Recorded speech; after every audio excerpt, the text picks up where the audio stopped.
Hello and welcome back to Marara Oval. It's another cracking day for cricket here in Darwin. This morning we're joined by Ali De Winter, Australia's bowling coach. Ali, thanks for joining us. Good morning, how are you? First of all, we'll start with Tuesday's match. Obviously a disappointing loss. What was your thoughts on the bowling effort from the guys?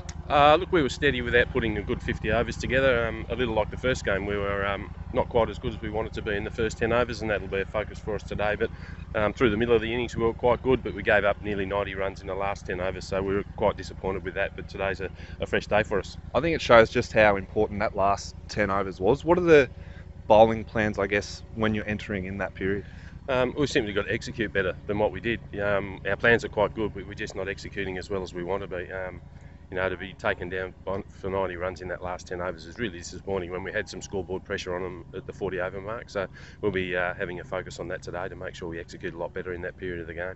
Obviously we saw Pat Cummins back in the one-day game. I think it's been about a year out for him. What did you make of his performance? Look, we were thrilled, that he got through the game without any issues. His pace was pretty good, but there was also a little bit of rust there for him. But we were really thrilled the way he came through the game. He bowled quite nicely, and his figures were quite tidy at the end of the game. And he was really wrapped with the way he went. So, we're looking forward to the next time he takes the ground as well. We know there's been a bit of a substandard pitch out at Northline Oval, but the one here has been an absolute cracker so far. We're on a new wicket today. What are you expecting from this one? But probably more of the same. There looks to be a little less grass on this pitch than there was on the one that we've played on in the past. So we'd expect it to play really well. It might seem about a little bit early, but only for half a dozen overs or so, and that the surface moisture will burn off quite quickly. So we expect it to be another really good wicket. There is a short boundary on one side of the ground, so that'll keep the fans entertained with some big hitting during the day.